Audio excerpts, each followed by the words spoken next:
अस्सलाम वालेकुम दोस्तों। प्रोज में से हम फ्रांसिस बेकन को पढ़ रहे हैं। आज का हमारा क्वेश्चन है Francis Bacon as a moralist. ठीक है, इससे पहले हम फ्रांसिस बेकन का introduction, Francis Bacon as wisest brightest and meanest, और ये क्वेश्चन हम ऑलरेडी डिस्कस कर चुके हैं। आज का हमारा क्वेश्चन फ्रांसिस बेकन को मॉरलिस्ट के हिसाब से हमने डिस्कस करना है। अगर आपने पिछला lecture Francis Bacon worldly wisdom पढ़ा है तो ये लेक्चर आप बहुत आसानी के साथ समझ पाएंगे, और अगर नहीं भी पढ़ा तो मैं पूरी कोशिश करूँगा कि आपको इस लेक्चर के साथ क्लियर कर पाऊँ। फ्रांसिस बेकन को मॉरलिस्ट कहा जाता है, लेकिन क्या वो ट्रू मॉरलिस्ट हैं या नहीं, ये चीज़ हमने अपने इस क्वेश्चन में डिस्कस करनी है। आप इसमें प्रूव करेंगे कि फ्रांसिस बेकन जो हैं वो अपनी राइटिंग्स में एक हकीकी मॉरलिस्ट हमें नज़र आते हैं। अगर उनके हम एसेस को पढ़ें तो उनमें हमें बहुत अच्छी गाइडेंस मिलती है, लेकिन साथ साथ उनकी राइटिंग में हमें वर्ल्डली जो विजडम है उसका भी एक आंसर नज़र आता है। वर्ल्डली विजडम मीन्स कि आप दुनिया में किस तरह से सक्सेस हासिल कर सकते हैं। फ्रांसिस बेकन जहाँ पे एथिकल कोड्स की बात करते हैं, जहाँ पे अच्छाइयों की बात करते हैं, वहाँ पे साथ साथ इवल्स को भी जिक्र करते हैं कि आप अगर दुनिया में कामयाब होना चाहते हैं तो आप अच्छा बन के सिर्फ कामयाब नहीं बन सकते, आपको कामयाबी के लिए अच्छाई के साथ साथ बुराई का फन भी आना चाहिए।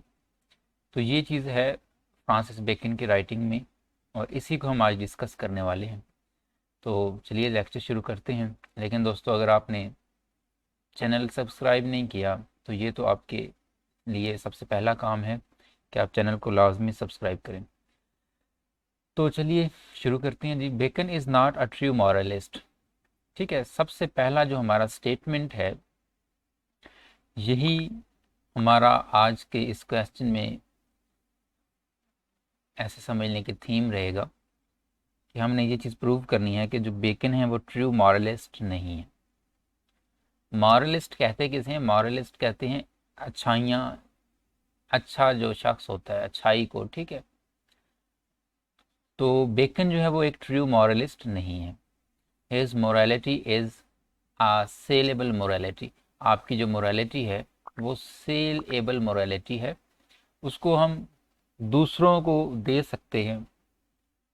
ठीक है, लेकिन खुद पे अगर आप उसको करेंगे इम्प्लाई तो उसके कुछ सही उसको, यानी आप मोरालिटी में नहीं रहेंगे फिर। ठीक है,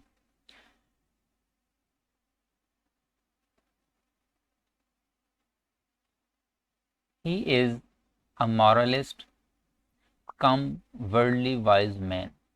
ठीक है, वो जिस तरह आपने एक बॉलीवुड मूवी का सॉन्ग सुन रखा होगा, चीनी कम है। ठीक है, तो ऐसा ही कुछ यहाँ पे है कि चीनी तो है लेकिन कम है। आप मॉरलिस्ट हैं तो सही, लेकिन आप एक वर्ल्डली वाइज मैन भी हैं। Bacon appears as a moralist in his essays, for he preaches high moral principles and lays down valuable guidelines for human conduct।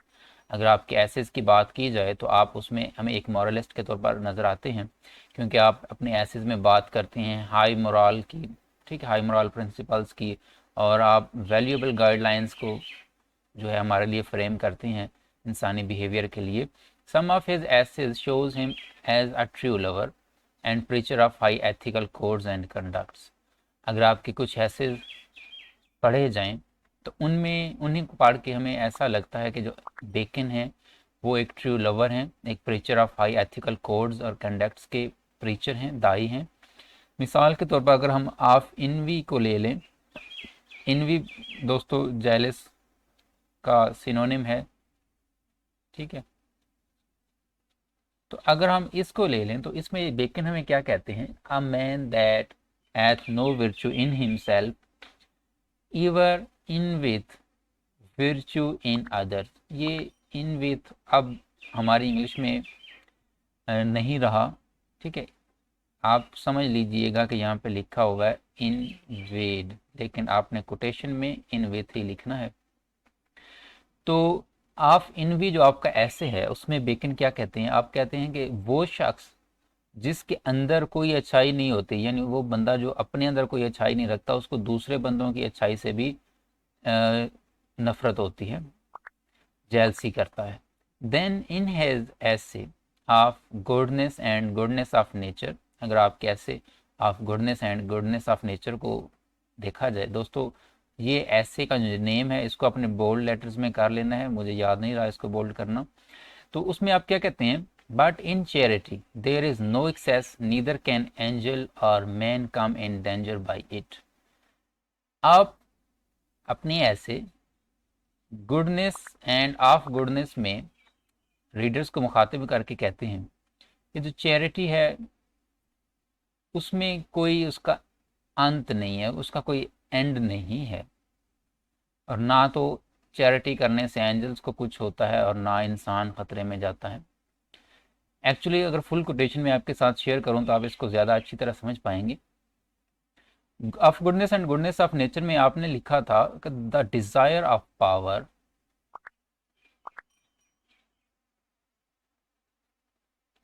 ठीक है, the desire of power in access. बहुत ही आसान सी quotation है, आप इसको complete लिख दीजिएगा तो ज़्यादा अच्छा है। The desire of power in access caused, ठीक है, आप कहना क्या चाह रहे थे, आप कहना ये चाह रहे हैं कि जो पावर की जो एक्सेस होती है उसने क्या किया, काज द एंजल्स, ठीक है, यहाँ पे वो रेफरेंस दे रहा है एंजल्स की तरफ, जो कि हमने मिल्टन की पैराडाइज लॉस्ट में भी पढ़ा था। तो क्या था उसमें भी, जो सैटन की जो डिज़ायर थी, ठीक है, पावर गेन करने की, उसने उसको क्या कर दिया, उसने उसको फॉल कर दिया। तो desire of power in excess cause the angel to fall.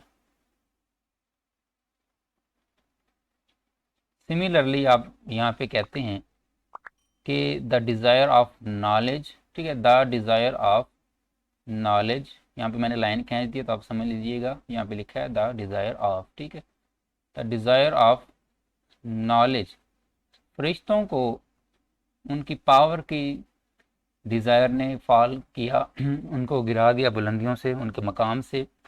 और जो इंसान था, इंसान के लिए the desire of knowledge caused the man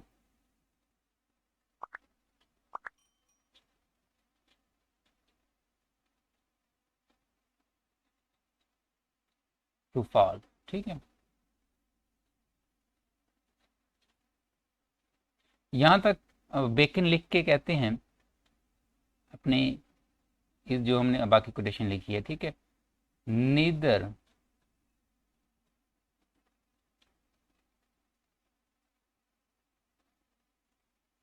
sorry थोड़ा सा मिस कर रहा हूँ मैं जी। इसके बाद आप कहते हैं ये चीज़, ठीक है, cause the man to fall के बाद आप क्या लिखेंगे, ये जो बोल्ड मैंने करके इधर ऑलरेडी लिख रखा है, but in charity there is no excess neither can angel or man come in danger by it. तो यहाँ तक आपकी कोटेशन मुकम्मल हो जाएगी।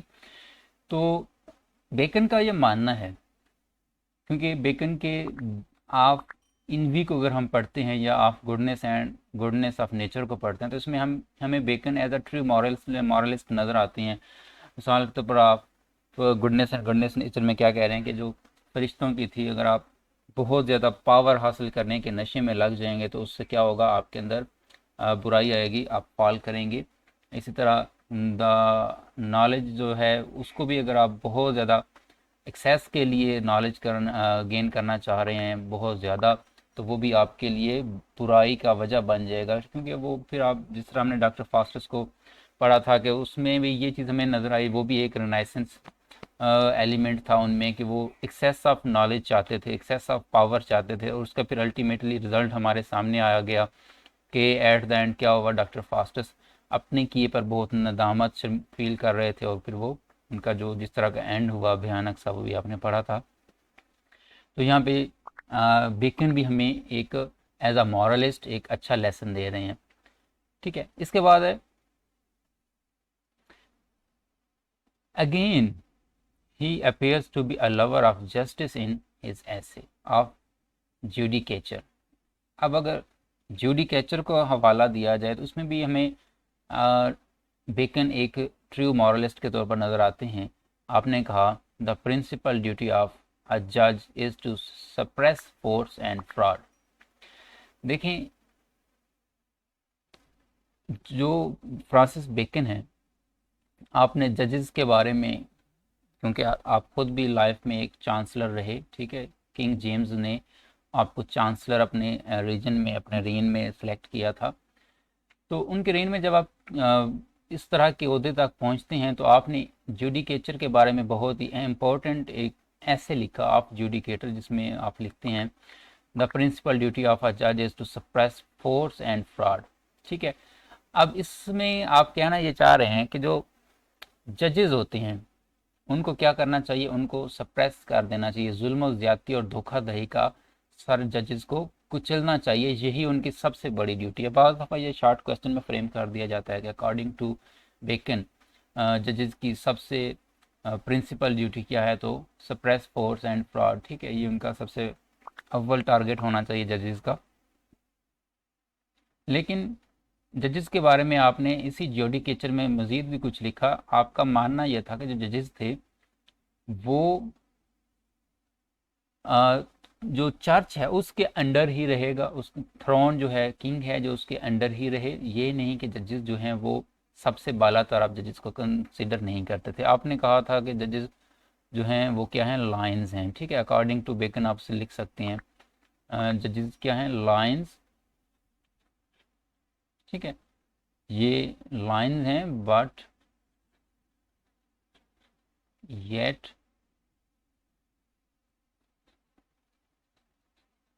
Lions under the throne. ठीक है,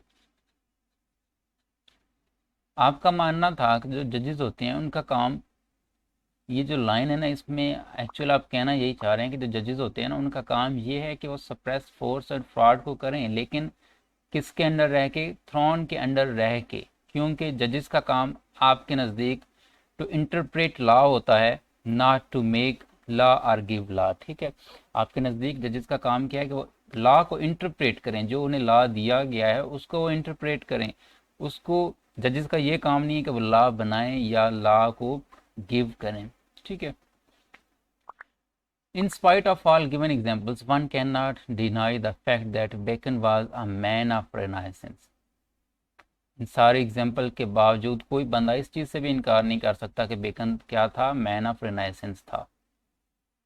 अब यहाँ से हम बेकन का एक दूसरा रुख देख रहे हैं। हमने चंद ऊपर एग्जाम्पल्स के तौर पर लिया है कि बेकन हमें एक ट्रू मॉरलिस्ट भी नज़र आते हैं, लेकिन इन फैक्ट वो ट्रू मॉरलिस्ट नहीं है।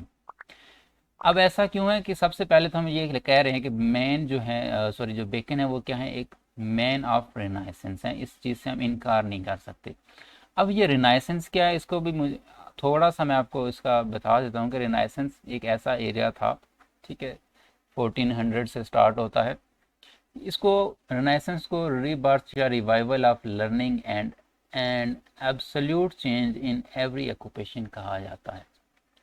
ठीक है, रिनाइसेंस एक रीबर्थ था, एक रिवाइवल था, दोबारा से तड़प, यान, तड़प जो है, यान मतलब कि यान भी तड़प को ही कहते हैं। ठीक है, एक जो एक ख्वाहिश थी कि लर्निंग को गेन किया जाए, जिस तरह के डॉक्टर फास्टस की ख्वाहिश थी कि ज़्यादा से ज़्यादा नॉलेज गेन किया जाए और हर तरफ तहलका मचा दिया जाए। तो जो बेकन है वो भी एक मैन ऑफ रिनाइसेंस हैं।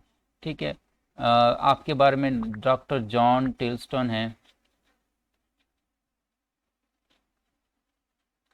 ठीक है, टिलोस्टन, डॉक्टर जॉन टिलोस्टन ने भी आपको क्या कहा, आपके डॉक्टर जॉन टिल्स्टन कहते हैं कि जो फ्रांसिस बेकन है वो क्या है जी, वो एक प्रोडक्ट ऑफ रिनाइसेंस हैं। ठीक है, आप प्रोडक्ट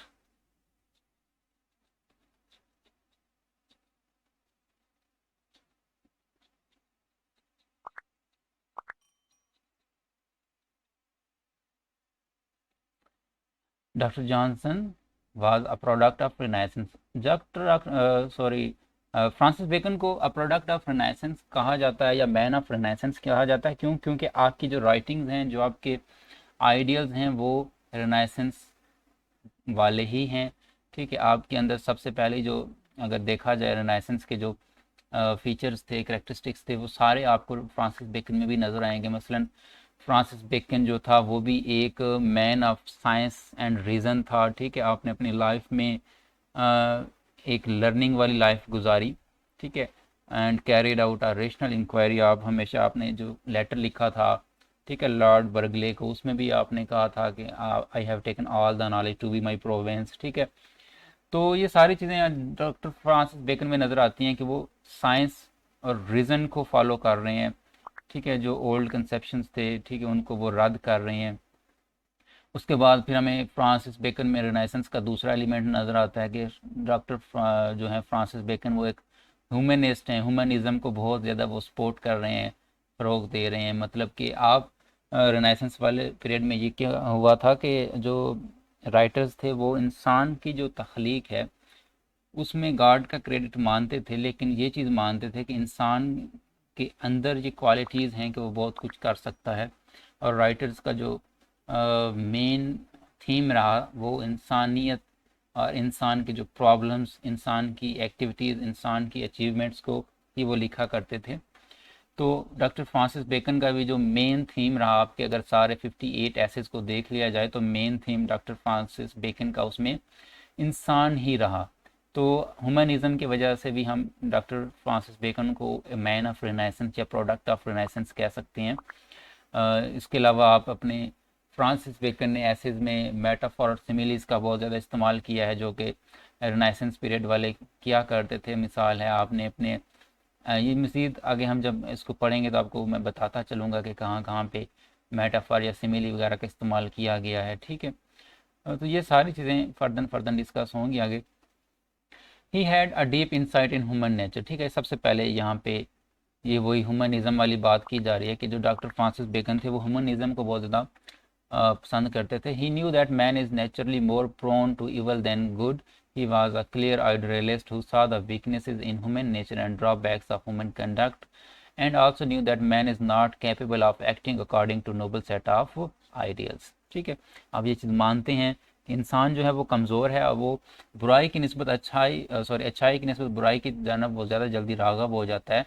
आपने अपने नहायत ही कीन ऑब्जर्वेशन रखी इंसानी बिहेवियर में, इंसानी लेन देन में, इंसान की शख्सियत में, यहाँ तक इंसान के जो पर्सनल मैटर्स होते हैं उनको भी आपने नहायत ऑब्जर्व करके आपने उसको लिखा।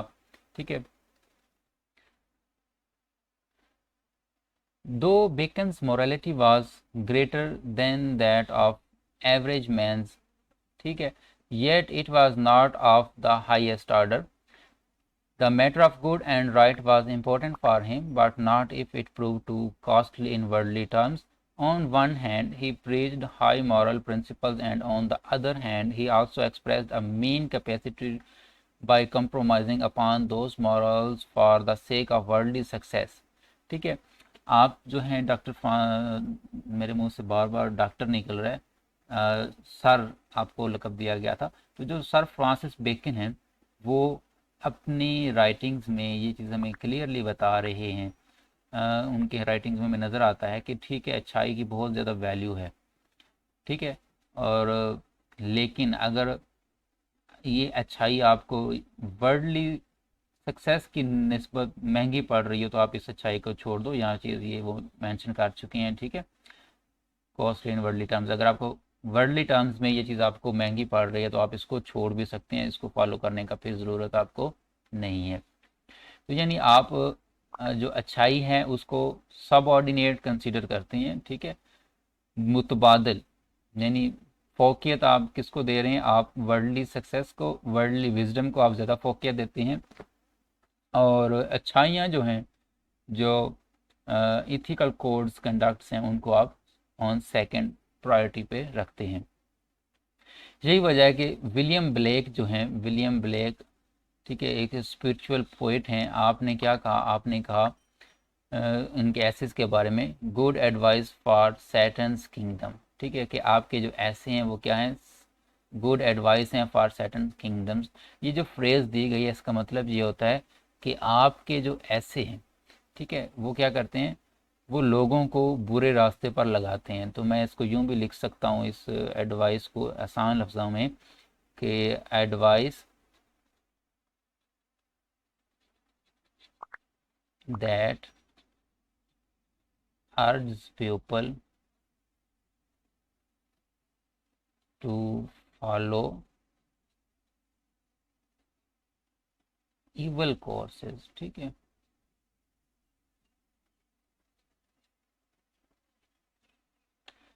तो विलियम ब्लेक का कहना था आपके एसेस के बारे में कि आपके जो ऐसे हैं वो एक ऐसी एडवाइस है जो कि इंसान को बुरे कामों पर लगाने के लिए राग़िब करती है। Blake considers any utilitarian advice contrary to God's way, but Bacon does not bother for that. Blake जो हैं उनका और फ्रांसिस बेकन का यहाँ पे थोड़ा इख्तलाफ है कि जो ब्लैक हैं वो यूटिलिटेरियन डिवाइसेस, मतलब कि ऐसी अफादियत पसंदाना जो सोच या नसीहत है उसको अखलाकियात या गॉड्स वे के कंट्रेरी अपोनेंट समझते थे, जबकि बेकन समझते थे कि अगर यूटिलिटेरियन एडवाइस आपको दुनिया में कामयाबी दिला रही हैं तो बेशक वो गॉड्स वेज के अपोनेंट हैं, अपोजिट जा रही हैं तो कोई मसला नहीं है। ही कंसिडर्स दिस वर्ल्ड, ही मतलब कि फ्रांसिस बेकन की बात हो रही है, this world more important and striving after the success in this world is equally important, ठीक है। तो बेकन जो है वो इस दुनिया की कामयाबी को बहुत ज़्यादा इम्पोर्टेंट बल्कि मोर इम्पोर्टेंट कंसिडर करती हैं, और इसमें सक्सेस के लिए जद्दोजहद करना वो आप बहुत ज़रूरी समझते हैं। इसके बाद है जी, Bacon discusses man as he appears and not as he are to appear. Bacon है वो इंसान को वैसा ही डिस्कस कर देते हैं जैसा कि वो है, वैसा नहीं जैसा वो होना चाहिए, ठीक है। अब इंसान को कहा जाता है कि अच्छा होना चाहिए, इंसान को अशरफुल मखलूक़ात भी कहा गया है हमारे इस्लामिक पॉइंट ऑफ व्यू के हिसाब से, क्योंकि इंसान जो है वो बहुत अच्छी तख्लीक है, बहुत अच्छी तख्लीक तो मतलब बहुत अच्छा होना चाहिए। लेकिन जो बेकन है वो इंसान को ऐसा ही डिस्कस करते हैं जैसा कि वो है, ना कि जैसा उसे होना चाहिए। In his essay of great places, Bacon certainly shows a high morality when he condemns or at least dislikes the practice of wrongs on part of high officials.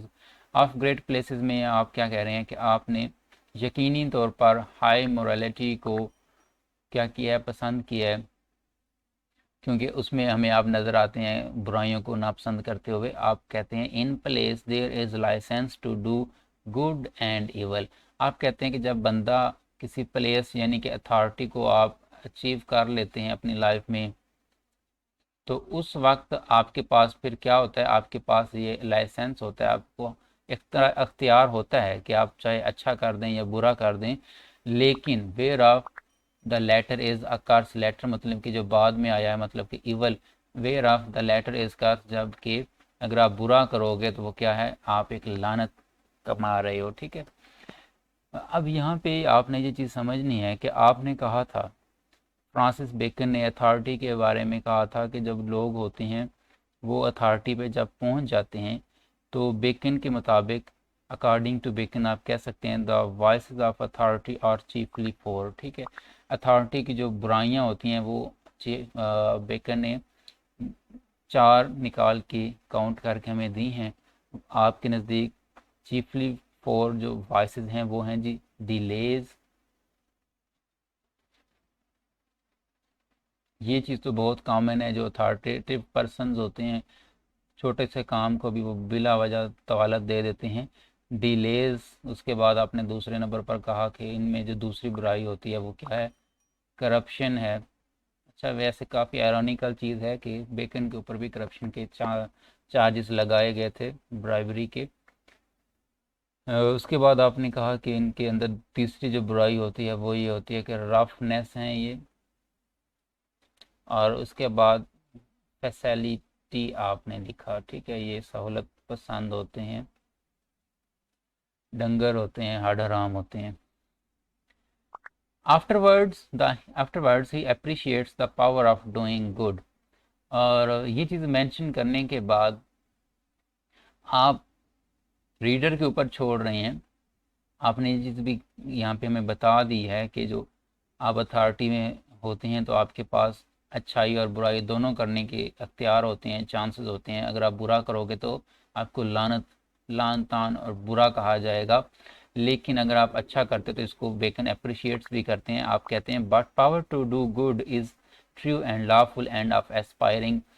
जो अच्छा करने का ये जो इख्तियार होता है, ये एक ऐसी ख्वाहिश होती है जो कि एक बिल्कुल जायज़ और सच्ची ख्वाहिश है, जो कि हर बंदे को होनी चाहिए कि वो पावर गेन करे ताकि वो अच्छा कर पाए। But besides these moral approaches he also supports the idea of adopting certain disloyal means to reach a high position।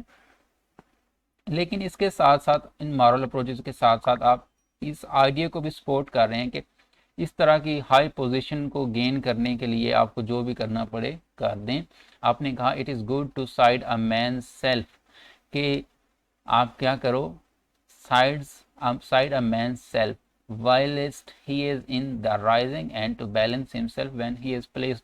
आप कह ये रहे हैं कि जब कोई बंदा अभी तरक्की की जानब, अभी बुलंदी की जानब, अभी लाइफ में कुछ बन रहा है, और बन जाने के बाद फिर क्या करना चाहिए, अपने आप को बैलेंस रखने के लिए, उस जगह, उस अथॉरिटी को अपने पास रखने के लिए, यानी दुनिया में, अपनी ज़िंदगी में राइजिंग और उस अथॉरिटी को फिर बैलेंस रखने के लिए अपने पास, अगर आपको अपने ज़मीर को साइड पे भी करना पड़े तो कर दें।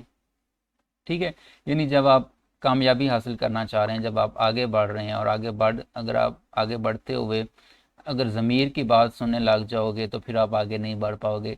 लेकिन यहाँ पे कहना ये चाह रहे हैं कि आगे बढ़ने के लिए, तरक्की करने के लिए, और तरक्की करने के बाद उस पावर को अपने पास रखने के लिए, बरकरार रखने के लिए, आपको अपने ज़मीर को साइड पे कर देना चाहिए। क्योंकि आप अगर ज़मीर को साइड पर नहीं करेंगे तो आप चालाकी नहीं कर पाएंगे।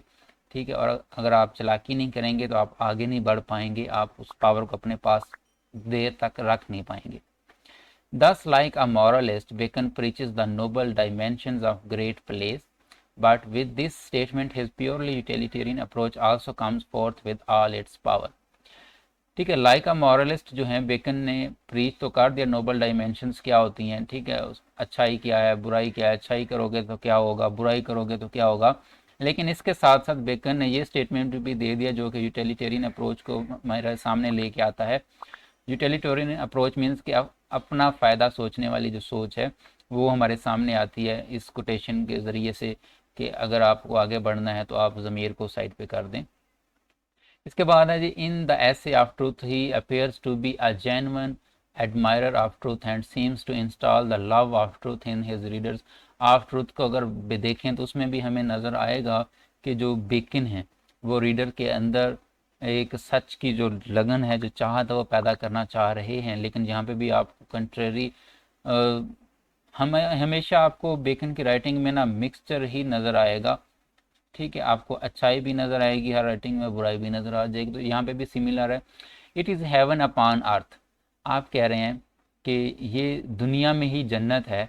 To have man's mind move in charity, कि अगर इंसान का जो दिमाग है, जो दिल है, वो चैरिटी को पसंद कर ले, अगर आप चैरिटी करने वाले बन जाते हैं, चैरिटी के रास्ते पे अगर आप चल पड़ते हैं, rest in providence and turn upon the poles of truth, तो फिर क्या होता है, आप अल्लाह की रहमत में आ जाते हैं और आप सच की तरफ लौट आते हैं।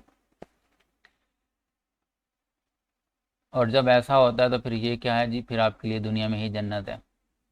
और ऐसा होने के लिए, ऐसा दुनिया में ही जन्नत बनाने के लिए आपको करना क्या पड़ेगा, कंडीशन ये है। ठीक है, ये जो कोमाज लगे हुए हैं ना, ये और ये, इसका ये जो दरमियान वाला स्टेटमेंट है, इसको अगर आप इग्नोर कर दें तो आप इसको ज़्यादा अच्छा समझ पाएंगे। It is heaven upon earth, rest in providence and turn upon poles to truth. ये दुनिया में ही जन्नत है, अगर आप खुदा की रहमत में आ जाते हैं और सच की जन्म लौट आते हैं तो ये क्या है, ये दुनिया में ही जन्नत है। लेकिन इसके लिए शर्त यह है कि अगर ये सारा काम आप करते हो, अगर आप चैरिटी के रास्ते पे चलते हो तो। But he also points out that, लेकिन यहाँ पे इसके साथ फिर आप ये भी पॉइंट आउट कर देते हैं कि falsehood is like an LA, LA means के मिलावट, ठीक है। Falsehood is like an alloy in gold and silver which makes the metal work better even though it reduces the value of the metal। आप ये कह रहे हैं कि जो falsehood है, जो झूठ है, वो क्या है, वो एक मिलावट है गोल्ड और सिल्वर में, लेकिन अच्छा इससे फिर क्या होता है, आपका जो मेटल वर्क है वो तो बेटर हो जाता है, अगर चाहे इसकी थोड़ी वैल्यू कम हो जाती है लेकिन काम अच्छा हो जाता है, ठीक है। तो ये यहाँ पे आपने फिर झूठ को भी थोड़ा सपोर्ट कर दिया है, जैसा कि ऊपर आपने यहाँ पे किया था कि अगर आप कामयाबी चाहिए तो ज़मीर को साइड पे कर दें, तो यहाँ पे भी आप वैसा ही मिक्सचर हमें नज़र आ रहा है कि आप गोल्ड और सिल्वर को अगर प्योर रखेंगे तो वो उतना वर्केबल नहीं रहेगा जितना कि अगर आप उसमें थोड़ी सी फॉल्सहुड की मिलावट कर देते हैं तो आप ज़्यादा अच्छी तरह से उसका इस्तेमाल कर सकते हैं। He says a mixture of a lie doth ever add pleasure. ये डॉथ भी अब इंग्लिश में नहीं है, आप समझ लीजिएगा कि यहाँ पे क्या लिखा है, डू, ठीक है। अ मिक्सचर ऑफ अ लाई, पीछे चूंकि सिंगुलर सब्जेक्ट है तो समझ लीजिएगा यहाँ पे लिखा है डज, ठीक है। तो आप कहते हैं a mixture of a lie does ever add pleasure, जो मिक्सचर है, जो झूठ की थोड़ी बहुत मिलावट है, ठीक है, जैसा कि ऊपर आप कह रहे थे कि मिलावट कर देनी चाहिए, ठीक है, एले, ठीक है। तो यहाँ पे भी आप कह रहे हैं कि मिक्सचर ऑफ अ लाई, जो झूठ की थोड़ी बहुत मिलावट है, झूठ को साथ जो मिला लेना है अपनी बात में, इससे क्या होता है, डज एवर एड प्लेजर, ये भी आपको कभी कभी क्या कर देता है, आपकी खुशियों में इजाफा कर देता है। तो यहाँ पे आप फिर झूठ को सपोर्ट कर रहे हैं, ठीक है। By putting this he has diluted, diluted means के कमज़ोर कर दिया, all the effect of his own word said in the praise of the truth, पीछे जो आपने सच की तारीफ, सच के फ़ायदे बयान करते हुए यहाँ पे आपने जो कुछ कहा उसको आपने इन दो बातों के साथ आपने उसको क्या कर दिया, डिल्यूट कर दिया, कमज़ोर कर दिया। One can find the same strange mixture of high ethics and utilitarianism in the essay of revenge, of revenge ऐसे में भी हमें ये चीज़ सेम मिलती है। आप कहते हैं revenge is a kind of wild justice, ठीक है, आसान सी कोटेशन है, आप समझ गए होंगे। One who studieth revenge keeps his own wounds green, studieth भी ओल्ड है तो आप यहाँ पे स्टडीड कंसीडर करिएगा। जो बंदा अपने बदले की क्या कहते हैं उसको, लगन में लगा रहता है, अपने बदले के पीछे लगा रहता है, वो उसको क्या कहता है, अपने ही ज़ख्म को हमेशा ताज़ा रखता है। ज़ाहिर है जब ज़ख्म ताज़ा रहेगा तो तकलीफ़दार रहेगा, भरेगा नहीं तो तकलीफ़ होती रहेगी। तो यहाँ पे आप ये कहना चाह रहे हैं कि जो रिवेंज है वो बुरी चीज़ है, और दूसरा फिर आपने कोटेशन में कहा कि अगर आप रिवेंज को लेना चाहेंगे, आप रिवेंज के लिए जिएंगे तो आप अपनी ही लाइफ को क्या बना लेंगे, मिजरेबल बना लेंगे। He expressed that there is no place of revenge in high society, के जो एक अच्छी सोसाइटी होती है उसमें रिवेंज नाम की कोई चीज़ नहीं होनी चाहिए। And it is a high quality to forgive an enemy, और अपने दुश्मन को माफ़ कर देना बहुत अच्छी चीज़ है। Hereafter Bacon spoils the effects by putting that in some cases, यहाँ पे भी क्या होता है कि फिर आप कहते हैं कि बाज़ केसेस में इंसान जो है वो उसको रिवेंज लेना, ठीक है, उसका जस्टिफाई करते हैं, उसका रिवेंज लेना, आप उसकी तायद कर रहे हैं, उसका रिवेंज लेने की दुफा कर रहे हैं। आप कहते हैं if the avenger can save his skin from the eyes of the law, कि अगर अब बदला लेने वाला अपने आप को कानून के हाथों से बचा सकता है तो उसको बदला ले लेना चाहिए। आपके वर्ड्स हैं, but then let a man take heed the revenge, एक लेकिन एक शख्स को बदला ले लेने दो, बी सच एज, जैसे कि there is now law to punish, वैसे ही एक शख्स को बदला ले लेने दो जैसे कि एक कानून है कि क्या होना चाहिए, सज़ा मिलनी चाहिए जो मुजरम जुर्म करता है। यानी एक शख्स ने किसी के साथ बुरा किया तो बुरा करने वाले शख्स को जिस तरह से कानून सज़ा देने का हक रखता है, वैसे ही यहाँ पे आप कह रहे हैं कि जो जिस शख्स के साथ वो बुरा करता है उसको भी ये हक होना चाहिए कि वो भी बदला ले ले, क्योंकि कानून भी तो ये ला, कानून में भी तो ये ला है कि उसे सज़ा दी जाए। Else a man enemy is still for hand, अगर उस आदमी का दुश्मन जो है वो उसके सामने आ जाए तो उसे बदला लेने का हक होना चाहिए। In his essay of suitors Bacon says that a man should refuse to undertake a suit of it is by giving a false hope to the petitioner and that one should not demand undue reward for his services. तो आप यहाँ पे कहना चाह रहे हैं कि जो शूटर्स होते हैं उन्हें क्या करना चाहिए, वकील, शूटर्स मीन्स के एडवोकेट्स जो होते हैं, उन्हें अपने मुद्दई को झूठी आस और उम्मीद दिला के उनको केस दाखिल करने के लिए भड़काना नहीं चाहिए, और ना ये कि those who employ crooked methods. और साथ साथ आप ये भी कह रहे हैं, अच्छा यहाँ पे ये भी आप कह रहे हैं कि one should not demand undue reward, और ना तो उन्हें झूठी आस उम्मीद दिला के उनसे केस दाखिल करवाना चाहिए, और ना ही उनसे नाजायज़ आपको सिला मुनाफा लेना चाहिए अपनी सर्विसेज के बदले में, यानी उतना आप लो जितना कि आपका बनता है, जायज़ होना चाहिए, किसी के ऊपर बहुत ज़्यादा बर्डन ना डालें आप। Those who employ crooked methods, और वो लोग जो बुरे तरीके अपनाते हैं टू विन सूट्स, अपने केस मुकदमे जीतने के लिए, are the worst offenders of society, वो सोसाइटी के बदतरीन दुश्मन है।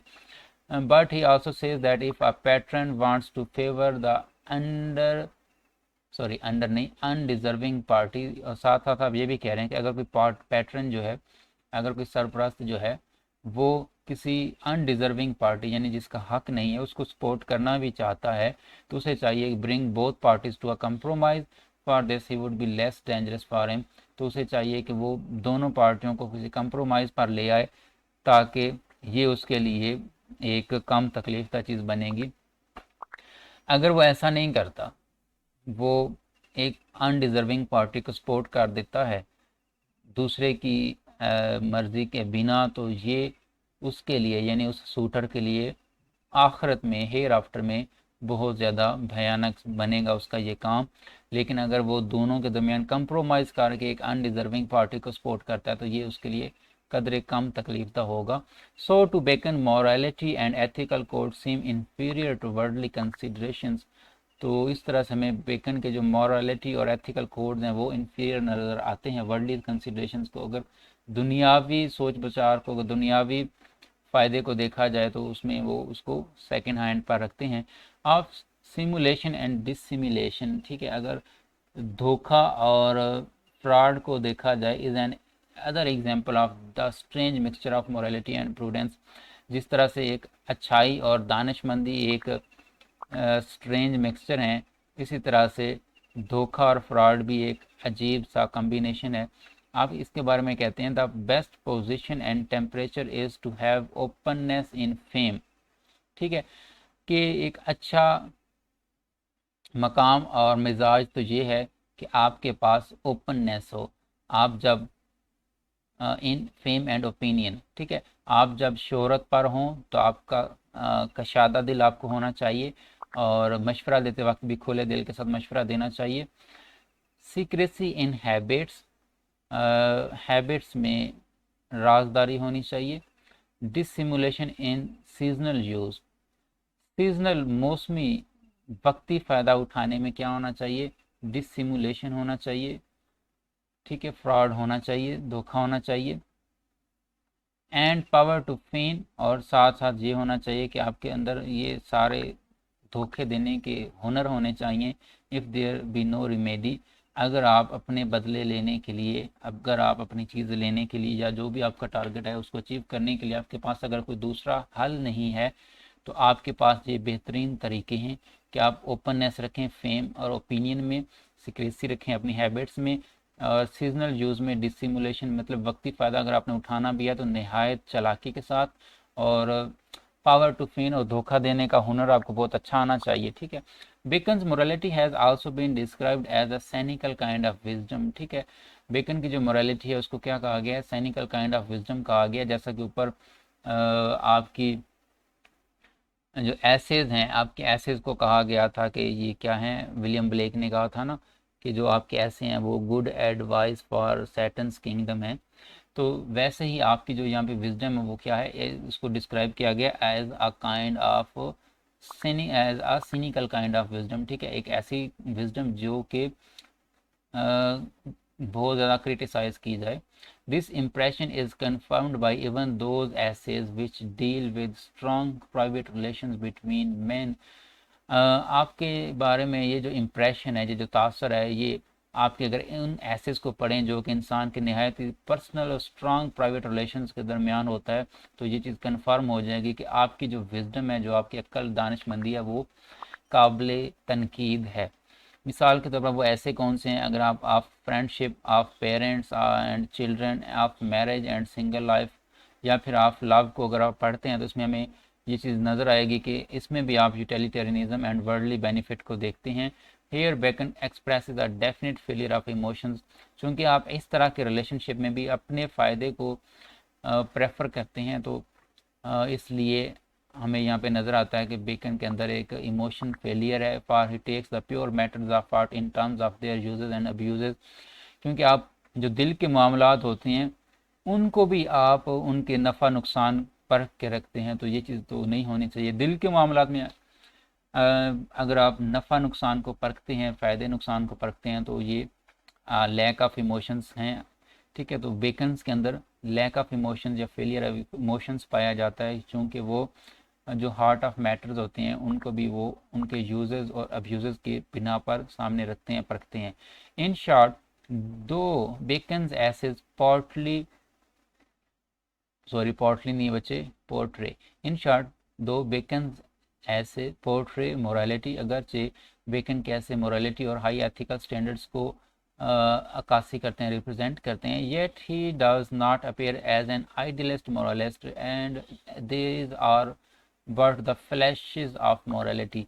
लेकिन इसके बावजूद अगरचे आपकी राइटिंग में हमें मोरालिटी और एथिकल कोड्स की बहुत ज़्यादा अक्कासी रिप्रेजेंटेशन मिलती है, लेकिन फिर भी हम आपको एक आइडियल मॉरलिस्ट के तौर पर नहीं समझ सकते, क्योंकि आपकी जो राइटिंग है वो सारी क्या है, फ्लैशेस ऑफ मॉरलिटी है, वो अखलाकियात की एक चमक है बस।